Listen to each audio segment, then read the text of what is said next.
keeping you informed, prepared, and connected. You're watching 10 Tampa Bay.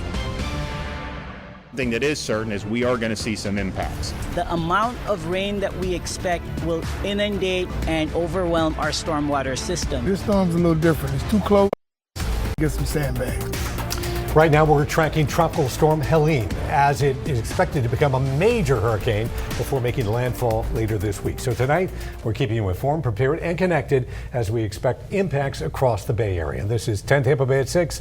I'm Dave Wagner. I'm Frank Wiley. Evacuation orders will go into effect in several areas tomorrow. That includes Zone A in Citrus, Pasco, Manatee and Sarasota counties. Mandatory evacuations in Hernando County will also be issued tomorrow for all areas west of US 19, and more orders could come down. So we have crews across the area checking on preparations as you get those last-minute plans together. But first, let's send it over to Chief Meteorologist Bobby Deskins for the very latest track on this, Bobby. So the latest one that came out at 5 o'clock, it was a full update from the Hurricane Center, gave us those new winds at 50 miles per hour, and you could just see on the satellite, this thing looks a whole lot better. Still not 100% good structure, but we do have more thunderstorms right over the center. It goes into the forecast models so that we know what the storm is going into, and we even have another system coming out of Lakeland right now. That's our own Lakeland hurricane hunters, and they're flying into the storm right now. So we're going to continue to get more data on this. Here's the track as of 5 o'clock.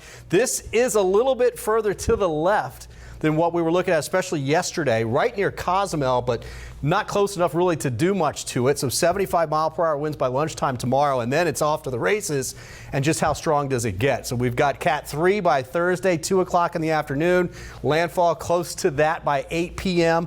on Thursday, and then moving on shore. We have hurricane watches for Pinellas and Hillsborough. Hurricane warnings for coastal Pasco, Hernando, and Citrus counties in the waters just offshore. Most of us aren't going to see a whole lot of wind. It's really going to be more of a storm surge issue than anything else. Now, the forecast models, still a good grouping right in here. Hurricane Center's right about there, but there are more back out to the west. We don't want anything over here. Anything further over here in that track would give us more wind, more rain, the whole 9 yards. Right now, we have that storm surge warning for about 5 to 8 foot of surge in and around the Tampa Bay area. I think it's probably on the lower side, but it's going to be close. That's a lot of water for us. The tropical storm force winds will get in here around 9 a.m. Thursday morning. So that's kind of the timing that we're looking at here. Now, you can see when for our weather impact alert. Wednesday night through Friday morning, the peak of it, the worst weather, Thursday afternoon through the evening hours. What are we looking at? 5 to 8 foot surge, 3 to 6 inches of rain, but some areas will get more than that. I think winds 40s, good winds in the 40s with gusts in the 60s and 70s. Know your zone. In fact, I've got these really good things for you to remember. Run from the water, hide from the wind. Everybody's going to get some wind. If somebody's house is going to get water in it from storm, them to run from the water. Everybody else hide. Stay where you're at if you're not going to get flooded by storm surge. If you do evacuate, and we urge you, if you're asked to, please do so, but just go tens of miles. You don't need to go to Orlando, right? You could just go over the bridge, go into somebody's house in Hillsborough, in northern Pinellas, in inland Pasco. Don't go hundreds of miles, then you're out on the road. Don't need to do all that. Even that can be dangerous. In Pinellas County, tonight officials have issued a mandatory evacuation for long-term care facilities. That's in Zone A. Absolutely, but they say more warnings could be coming soon. This as storm preps increase. In 10 Tampa Bay's Aaron Parsegian live for us in St. Pete, where, Aaron, there is a big demand for those sandbags out there. Yeah, Frank and Dave, this is what sandbag sites have looked like in St. Pete throughout the day. This is on 62nd Avenue. You can see a line of cars, and this one closes at 7 o'clock. We can also see police officer here, it looks like, starting to cut off that line because there are cars stretched all the way down this road. In fact, the city tells me they've passed out more than 33,000 sandbags to people today alone as people are looking to get some protection around their homes. Cured. Now, these sandbag sites were supposed to be open till 7 tonight, but as we can see, they're starting to cut people off. Trying to figure out if that's because they ran out of sand or they don't want this thing going past 7, but you can still see a line of cars waiting for those sandbags. One thing county officials are reminding people, though, sandbags can help protect against rain flooding, but they are no match for impacts from what could be potential several feet of storm surge. So they're urging people heed evacuation warnings if and when more evacuations warnings come here in Pinellas County. We're live in St. Pete tonight. Aaron Parr, CGN 10 Tampa Bay. All great advice there. I want to take you on the other side of the bridge there. Right now in Tampa, crews are working to clear storm drains. But 10 Tampa Bay's Angelicia Bruton spoke with city leaders who say despite their best efforts, they expect to see flooding. Ron DeSantis says state resources are being deployed as we speak. That includes mobilizing high water rescue vehicles and stationing power crews in anticipation of outages. We are amassing many thousands of linemen who are going to be ready. I think we're up to 18,000 now. There's more that are going to be en route at safe locations like highway way stations and state lands just outside of potential areas of impact. Several shelters are expected to open tomorrow, and most Bay Area counties closing schools. Take a look at this right there on your screen. Hillsborough, Pinellas, Hernando, Manatee County schools will be closed tomorrow and Thursday. Pasco County schools will only be closed Thursday. Citrus and Polk counties will be closed Thursday and Friday. Sarasota schools and the University of South Florida have canceled classes for the rest of the week. And you know, this now is a great time to download that free 10 Tampa Bay Plus app on your streaming device. That is where you can get extended coverage as we track the storm Helene. That includes the latest forecast. And as we continue our storm coverage in just 3 minutes, we're going to take you out live to one of the many communities still recovering after last month's storm. Yeah, what they're doing right now to prepare and the warnings you need to know. 10 Tampa Bay closed captioning is sponsored by Morgan & Morgan, America's largest injury law firm. Here are the stars of our show. I am your host, Ryan Seacrest. The Wheel You Love is back. Yes! There it is. Yeah, baby. Let's have some fun. Wheel tonight at 7 on 10 Tampa Bay.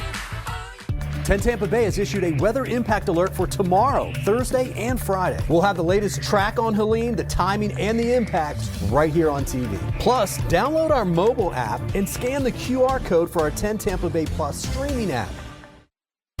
Connected, you're watching 10 Tampa Bay. And as we continue to track Helene, we are keeping an eye on preparations all across the Bay Area. Yeah, we want to take you to a community in Sarasota that was devastated by flooding just last month. In Tampa Bay's Aduria Chumba joining us live from Laurel Meadows. Yeah, and Aduria neighbors there are hoping they don't see a repeat of Hurricane Debbie. Yeah, that is correct. The neighbors here from Laurel Meadows, as well as nearby developments along Lorraine Road and Palmer, coming together today to assess the ongoing storm preparation work that is happening in their area. Now, some of those neighbors I spoke to said that they are still very concerned because some of the problems they say contributed to worsening Debbie's flooding for this area. Well, they say some of those problems still exist, and now they are worried about what Helene could bring. And with Sarasota County now under a local state of emergency, officials are reminding everyone if you don't have a plan in place, you need to get that put together right now. They say get those sandbags in place, get the valuables to higher ground, and if you need to evacuate as a worst case scenario, know what to do when that time arises. Now also, level A evacuation alerts, which include mobile homes, will start going out as early as 7 o'clock tomorrow morning. Also, evacuation centers will start opening around noon on Wednesday. Live in Sarasota, Aduria Chumba, 10 Tampa Bay. Tropical storm Helene on its way. It looks like now to be Hurricane Helene. You can see it looks a lot better here. Good outflow all around it. Look at this rain that's coming across Cuba, even into South Florida, even into Highlands County. Technically, some of that rain that's moving through our neck of the woods right now, it's just a few showers, is part of that flow wrapping around it. And you can see there's some there, there's some there, there's some there, there's more there. Those are technically rain bands, and they'll just get a little bit more numerous as we go through tomorrow afternoon especially and into the evening hours. You can see, you clearly see the center there, at least initially. Look at that. But then you see some thunderstorms fire up right over top of it.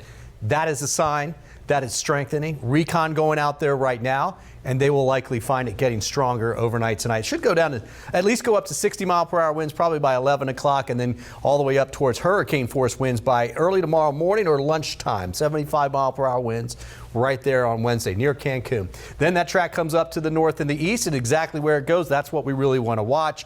Cat 3 winds. Remember, you're going to see some scary numbers. That's not all the way over here, but this cone has nothing to do with the weather. This is only saying where that center might end up. Just because you're not in the cone over here doesn't mean you're not getting any weather, right? It's nothing to do with it. It's just about air over the last 5 years. So getting a little complicated with the watches and warnings, but what you really need to know, Citrus, Hernando, Pasco, basically hurricane watches for most areas, but we do have a hurricane warning right along the immediate coast, meaning we'll at least get some gusts in the 70s. Pinellas and Hillsborough, coastal Hillsborough that is, we have a hurricane watch but a tropical storm warning. Certainly going to get some gusts in the 50s and 60s, a little less as you work your way down towards the south. But even our inland counties have tropical storm warnings, which basically means gusts in the 40s to near 50 miles per hour for areas, say Polk, Hardy, DeSoto, and Highlands. Forecast models, one group here, one group here. We don't like that group at all. I don't think we'll even talk about that. But it does look like it's been pretty consistent as far as taking that track up towards the Big Bend. 3 to 5 foot storm surge. Now these will get adjusted a little bit depending on the strength and the size of the storm. That's what the Hurricane Center is suggesting at this point. And for us, that's 5 to 8 foot, and that's quite a bit of water for us, okay? We haven't seen that in a long time if that happens. I think it's closer to about 5 foot at this point, but we'll have to wait and see. 6 to 10 Pasco, Hernando, 10 to 15 Crystal River, and up towards the north. So yeah, obviously that the center comes in here, you're going to get more of a storm surge right there on the right side of that eye wall. All right, so tides, let's talk about it.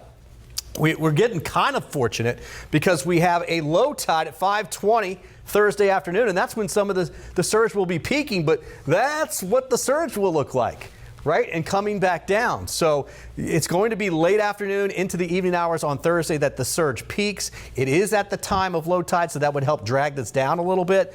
But we'll just have to wait and see. Winds will start to pick up. A little breezy tomorrow, nothing bad. This is 9 a.m. on Thursday, winds in the 20s.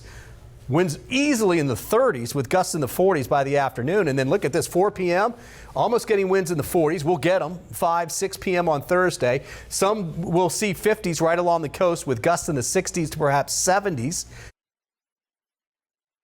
Again, and that's right where the landfall is. So we're getting brushed by it. Somebody gave me a hard time by saying, yeah, we're getting brushed by it. We are here, right? They are not wherever it makes landfall. And it looks like it's going to make landfall up in the Panhandle.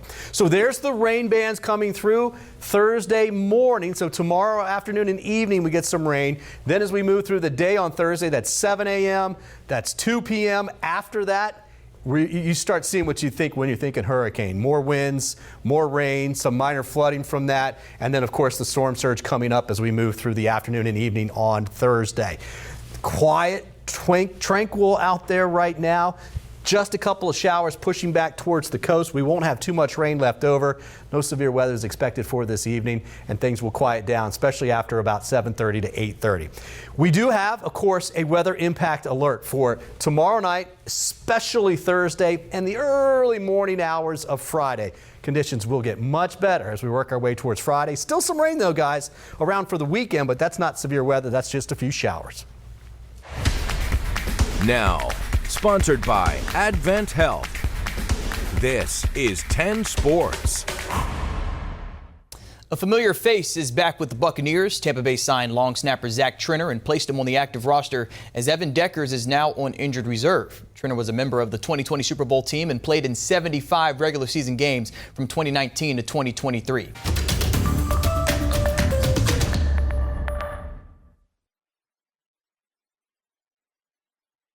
10 Sports is sponsored by Advent Health.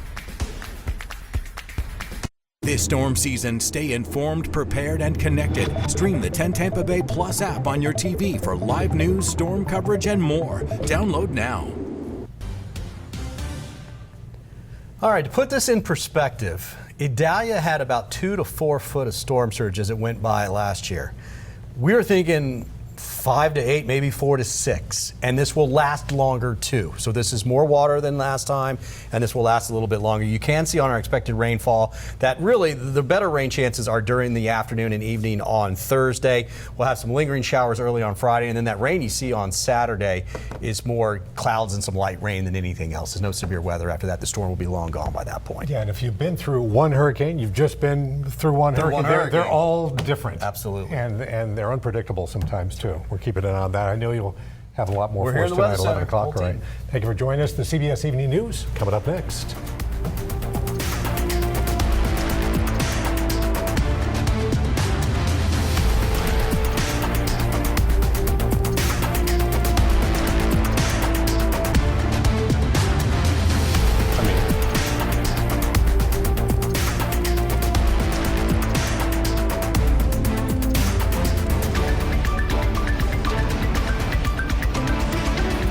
Continue with us and watch free now on the 10 Tampa Bay Plus app everywhere you stream. 10 Tampa Bay is sponsored by Integrity Home Solutions, where details matter.